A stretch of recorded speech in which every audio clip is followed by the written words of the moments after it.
Hello and welcome. I'm Loz Samuels of Callous Creations. I'm a maker, artistic director and producer.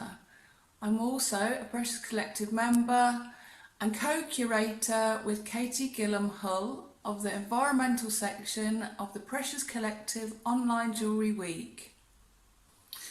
In this section you'll meet Kelvin J. Burke and Catherine Spranger from the K2 Jewellery Academy. They're judges, prize givers and artists. I went to their London studios to talk to them about their practice. I also have the pleasure in introducing our artists. We start with Lucy Spink, a UK artist based in Cornwall. She'll talk to us about Makers Against Extinction, who we are proud to support with this event. She also talks about how her local environment has inspired her work.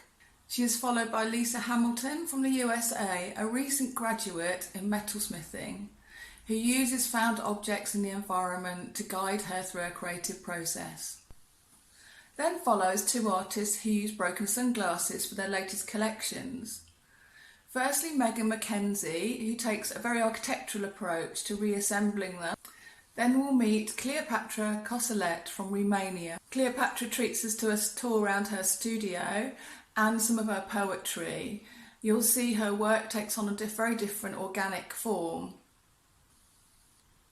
You'll find useful links in the chat below to all our artists and some of the resources that they mention. Please look them up and follow us all on Instagram. Thank you.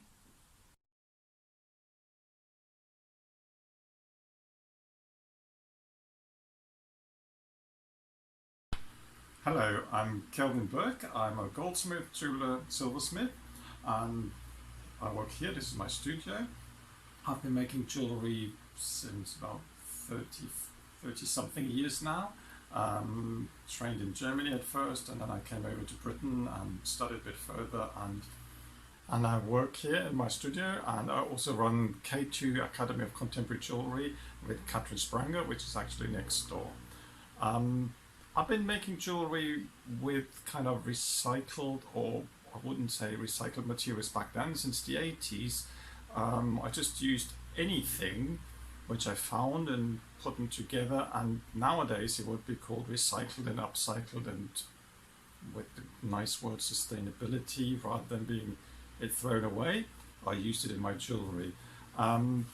Nowadays I mainly work with gold, silver and gemstones, and what I do, I use these gemstones, crush them up, stick them back together, or use gemstones whole and stick them onto the pieces. When I started that, again, quite a few years back, nobody was talking about sustainability, and I just went to the stone dealers or spoke to my jeweler friends and said, have you got any broken stones, or stones you're not using anymore, especially to stone dealers, and said, oh, we have loads, we could have them recut, but here you go, get them for really a good price and fantastic. So I used those, crushed them up, or used them like they were with cracks and chips in them. So I was recycling those materials and using those where, these days you would call it sustainability, because it's materials which are already there, which not have to be mined and produced again. And I'm reconstituting what there is and use that in my work. And looking at how my work would develop in, with the sense of environment or sustainability, I think I'm pretty much there with using the gold and the silver I have. I melt it all back again, all the bits and pieces I have, I don't waste much. Also with the stones I have, they're already kind of broken, some of them, most of them. I hardly ever buy new ones. But also, I get lots of customers coming in and asking, can I upcycle their jewellery? I have an old ring of my aunt, my grandmother, my dad, I take the stone out, all the stones, and place them in the new piece and upcycle it therefore. And the same with the gold, they give me the old gold or silver and I make new pieces. So I'm not necessarily need to tap into the new fresh market of the materials, but I'm using what's already out there. My latest work I've made, I used some real bees, wasps, bumblebees, and stuck them on top of rings. This really questions the value of the bees and the bumblebees and those insects. And I gave them some little diamonds to hold and embellished them with diamonds. But there's the questions, what's more valuable, the bee or the diamond? What happens if we lose all the bees in this world? You know, that's way more important than if we have no diamonds in this world. So that is kind of that question with those topics and, you know, the notion of value and environmental issues within my jewellery. 10 years ago from university, college in Stockholm, Konstfack University, my work became really conceptual and concerned with the natural resources, and for my master's thesis, I decided to work with crude oil, the liquid crude oil, the stinky stuff, and I planned to make jewellery pieces. I would solidify them with paraffin wax, which is a crude oil product, so that they melt whilst they are worn. So this is just sort of like emphasizing a lot on the narrative that we consume oil and we may run out of it. So I was like imagining what would happen to the last drops of crude oil that we have. Would we still fill our cars, or would we rather make precious jewellery out of that? And so you can see here this dress, you can see that there was lots of oil running down, so the model was wearing it, and the dress was obviously quite white when we started, and then whilst she was wearing it, the oil started melting down on the body.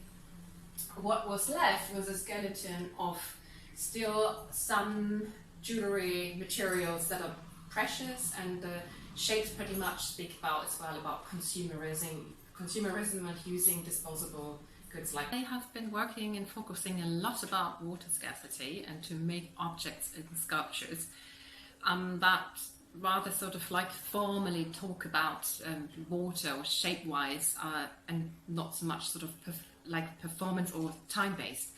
So this piece here is a bowl.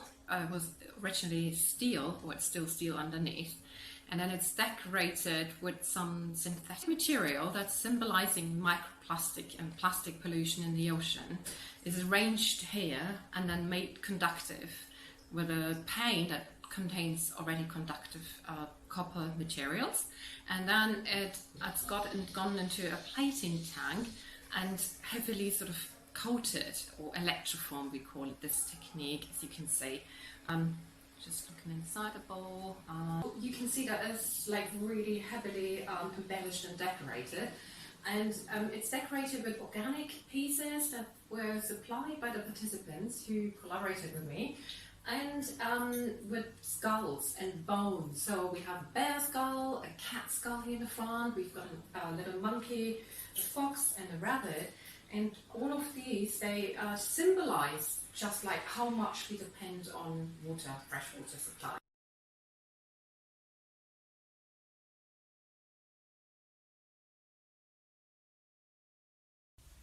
Hi, I'm Lucy Spink, and I'm taking part in the Environment Day for the Precious.Collective Online Jewellery Week.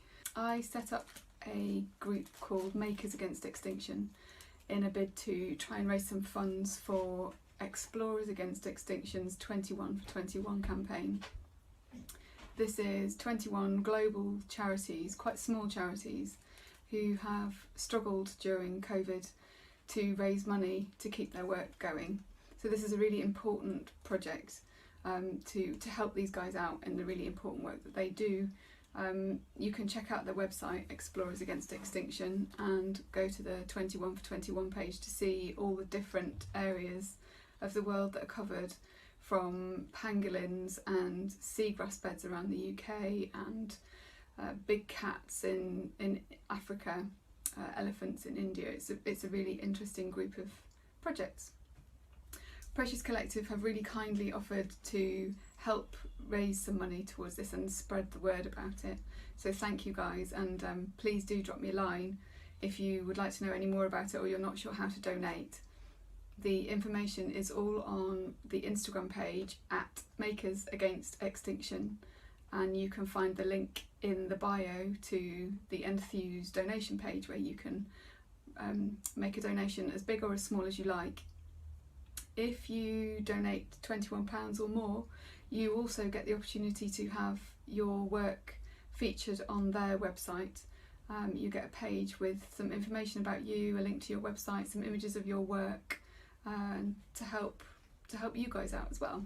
So thank you very much. I have been asked to talk a little bit about why it's important for me to consider the environment in my practice and how that affects my process.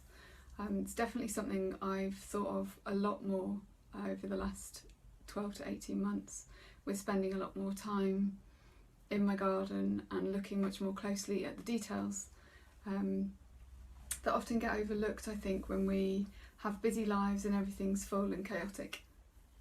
My process has been really influenced by my environment.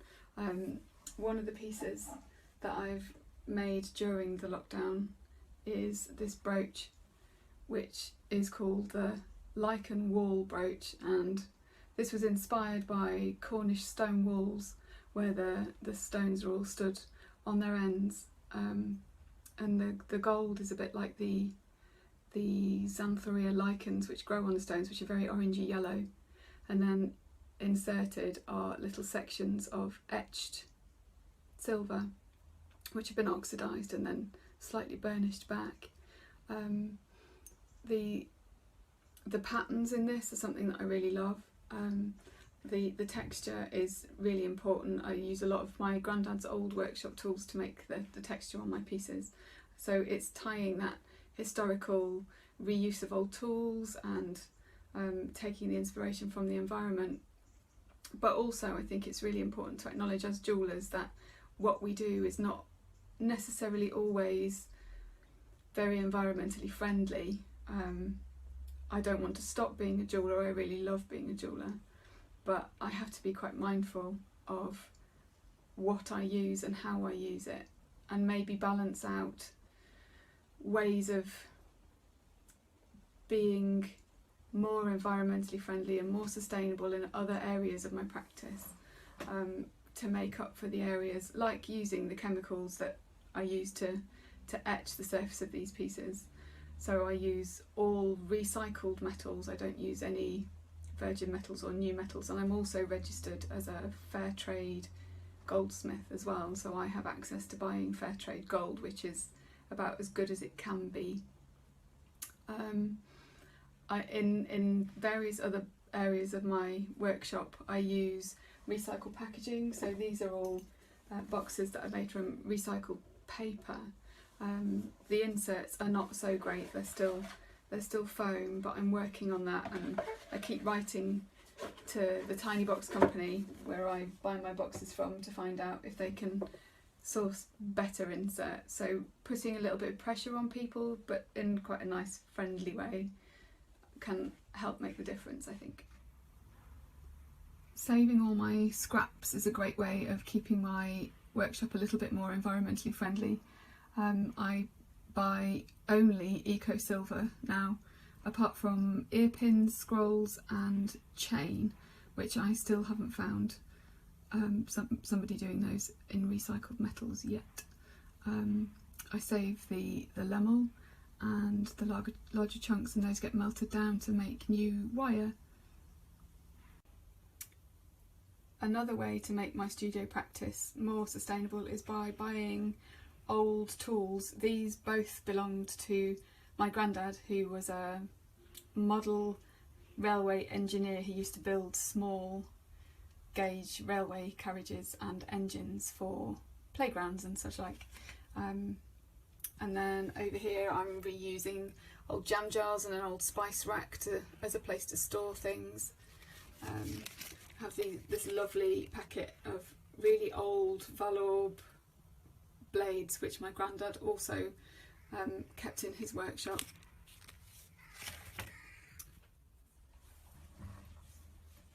Some changes that I've made to my practice, which I've learnt about through other makers or figured out for myself. are things like using recycled packaging, making sure that if I'm sent anything in the post, I keep all those envelopes and packaging materials and use them when I send my work out. I have moved my energy provider to pure electricity, who use completely renewable energy, which is a really easy way to make my practice a little bit more sustainable. Through listening to a fantastic talk by Uta Decker and the Goldsmiths Institute, I found a fantastic website called Ethical Jeweler, which you should be able to find through the Precious.Collective pages, which has some amazing tips on how to make a much more environmentally friendly pickle, for example, rather than using safety pickle. I'm still using safety pickle because I have quite a lot left to get through, but once I've run out of that, I'm going to start using a vinegar based one that I can make at home. This is another piece from the Talisman range, which is on a little brooch hook. It's etched brass, and the brass is etched with the names of sea life species. So this one in particular has got sugar kelp, tangleweed, sea otter, starfish, rockfish, jellyfish, and it's just as a talisman piece to remind the wearer that these things are endangered, that they're really important to us as a species as well, and that we need to take care. The back of the piece is covered in a tangle of nylon fishing thread, monofilament, which is quite beautiful in what it is, but is also really problematic as well. It has a huge detrimental effect to many mammals and sea life, and it's washing up on the beaches around where I live all the time. So it's just a real kind of, it's a reminder, I think, of how we treat our environment, and is asking you to take care, I suppose. And the overriding feeling for me for these pieces is just to raise awareness and to help people learn the names of these things, because when we know the names, research suggests that we are more likely to take care of them.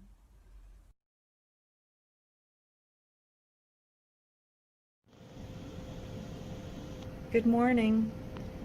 Hi, I'm Lisa Hamilton. I'm a metalsmithing graduate student here at University of Kansas, and I'm in my studio at the moment. Some of my work is displayed behind me. Recognize Terraform.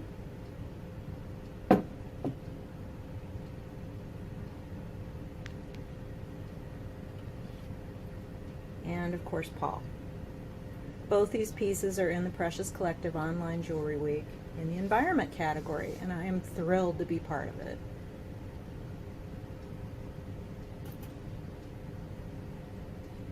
I'm super excited about this category because environment is vitally important to me. It is our life. We live it. Without it, we don't live.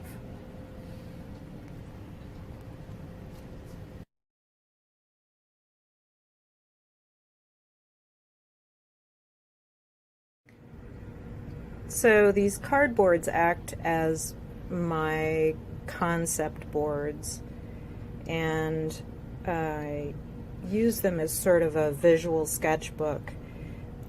The pieces that are here in front of you are dried, lichen-covered black walnut baking dish glass, which I've made into a conceptual piece, a small brooch, and a sheet of mica. For some reason, those pieces very much go together for me. I'm not sure what I'm going to be doing with them. I guess we'll have to wait and see. Me too. I'm continuing my work with found object in single-use plastics.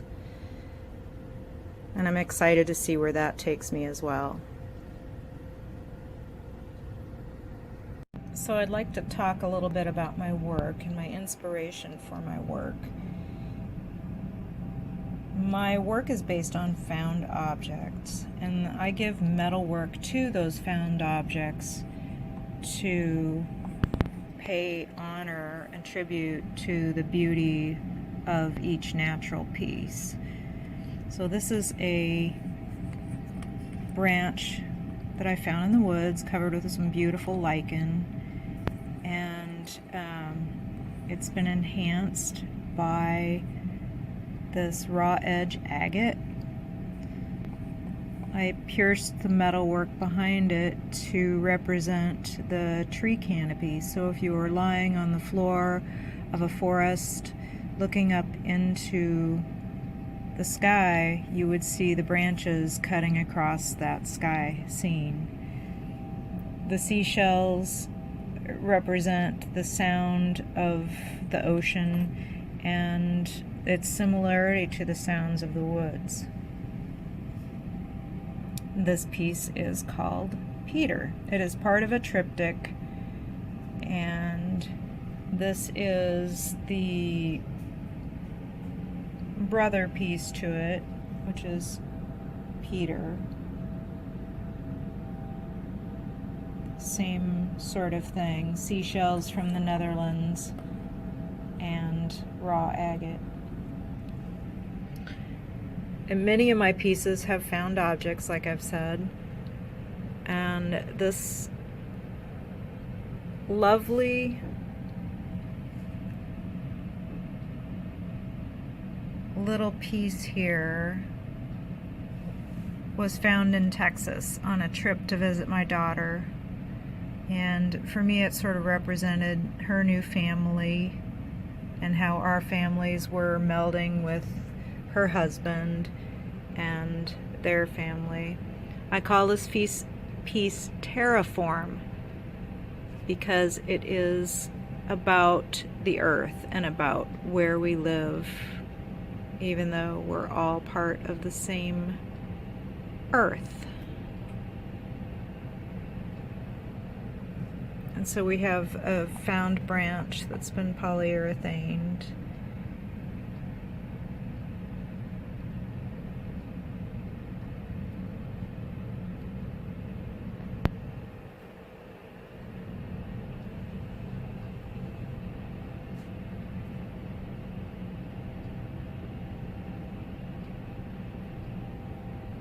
My favorite places to collect are national parks, the beaches of the world, but it doesn't have to be that exotic for me to find beautiful pieces. I'm here at a park in central Lawrence, Kansas. We're setting up for Art in the Park. You can see behind me all the tents. Got a big weekend show in the most beautiful park in the middle of a city, and I found this lovely piece. It was waiting for me on my tent site. Very serendipitous. I'm not sure what I'm going to make with this yet, and that doesn't really matter. What matters is that I find it compelling, and that's the best start. I'm striving to give my work more spontaneity. One of my favorite artists with nature and spontaneity is Lucy Spink, who also happens to be in the environment category in Precious.Collective's online jewelry week. I'm honored to be part of it.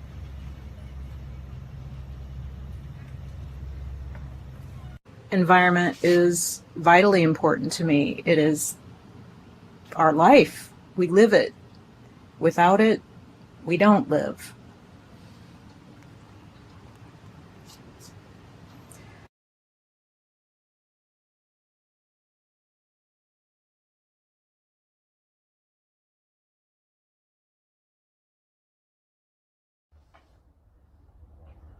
Hi, my name is Megan Mackenzie, and I have 2 pieces in the exhibition called Cheap Sunglasses Break.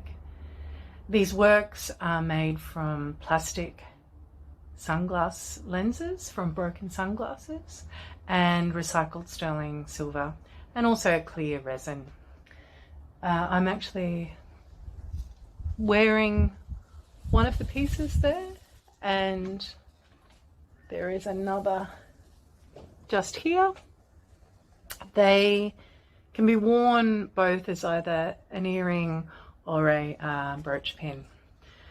They're essentially looking at consumerism and the idea that once a functional object breaks, it's really rendered useless, redundant, and its whole material existence is basically converted to rubbish, pretty much the instant it breaks.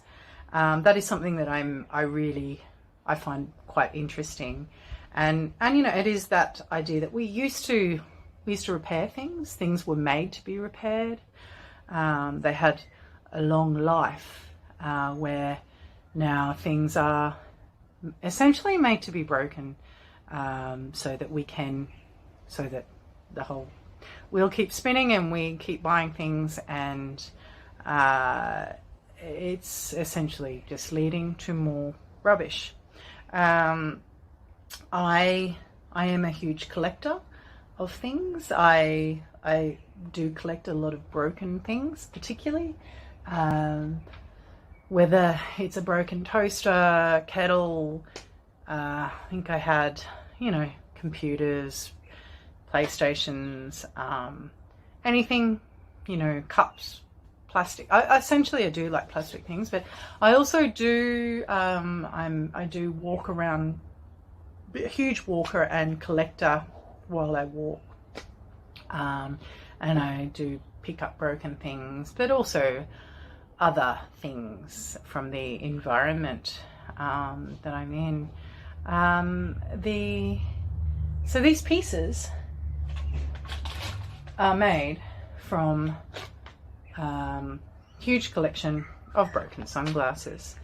You know, these I've probably collected over the last 15-20 years, and they're mine, friends, families, and it's, you know, they're not all cheap. There's some expensive ones in there too, but it's sort of, you know, they break more than just a screw's loose, but it's, you know, they're structurally not made great, and they break. And so, you know, I just keep them, store them in my studio, and then made these pieces from these the plastic lenses.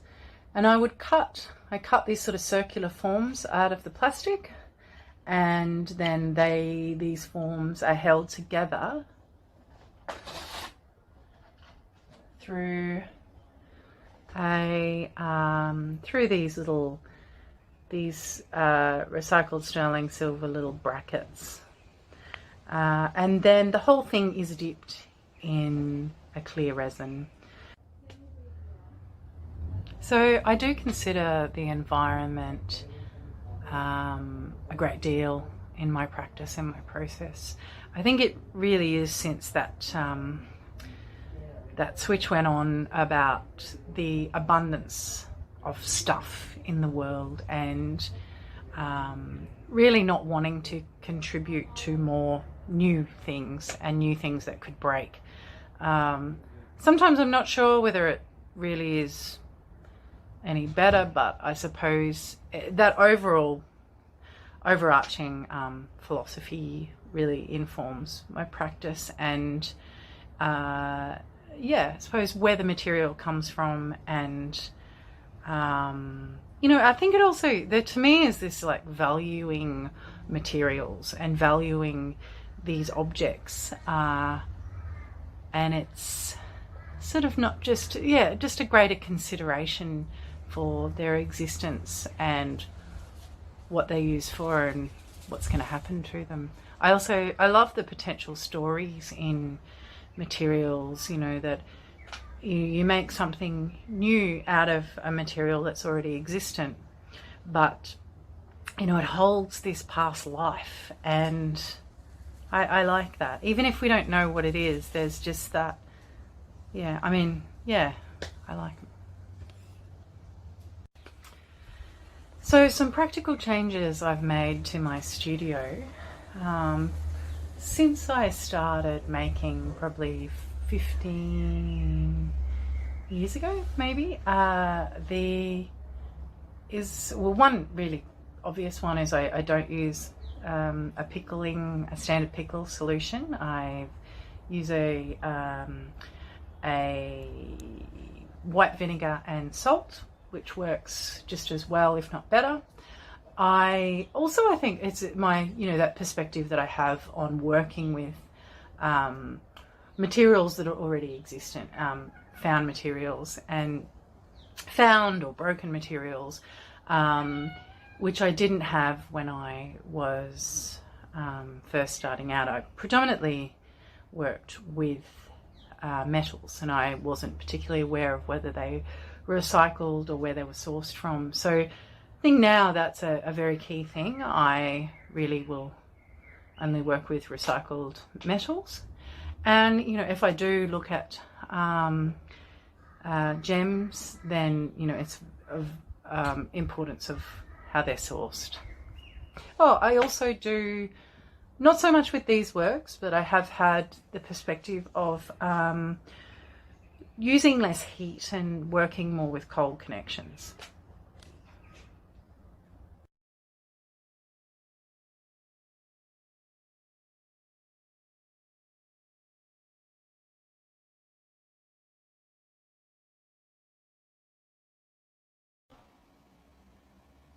Acta, non verba.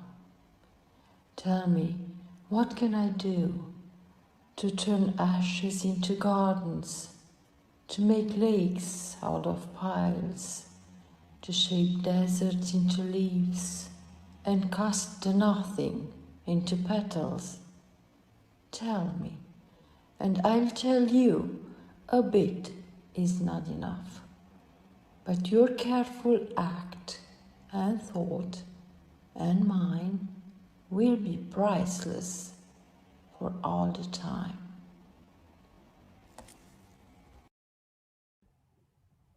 Hi everyone, I'm Coșuleț Cleopatra. I am from Bucharest, Romania, and I honestly believe that each one of us can and must act responsibly when it comes about the world we're living in, because any action will bring a reaction, and the way our environment reacted lately, it's extremely relevant regarding our behaviors. So I think that when everybody will become aware of the influence of any single gesture, action on the environment, the first steps towards solving its issues and preserving it healthy will be made. Although I usually work with resin, I often use recyclable materials to shape thoughts, ideas, and beliefs into wearable statements. For this collection, named Acta, non verba, I used defective lenses from sunglasses, because these plastic components are directly related to my job. I decided to turn them into symbols of everything they can damage if they are going to be thrown into the wild. As a person and a jewelry maker, I'm more and more careful with all that concerns the use of materials, as well as the management of waste and empty packages. As before, I intend to do my very best to preserve our environment and to be persuasive enough for this attitude of mine to find its expression in other sections. So let's do things right. Let's start from this very moment. Thank you.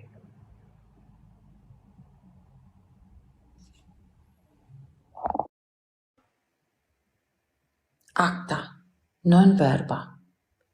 Tell me, what can I do to turn ashes into gardens, to make lakes out of piles, to shape deserts into leaves, and cast the nothing into petals? Tell me, and I'll tell you a bit is not enough. But your careful act and thought and mine will be priceless for all the time.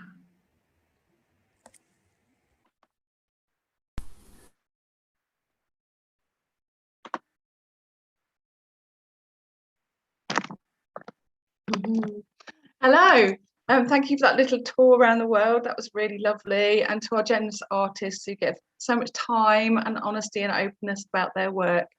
If you've missed any of the other exhibitions, you can go to the website and they're all there for you to watch and catch up. And don't forget, tomorrow night is narrative. So that's something really amazing to look forward to. Thank you for watching. Bye.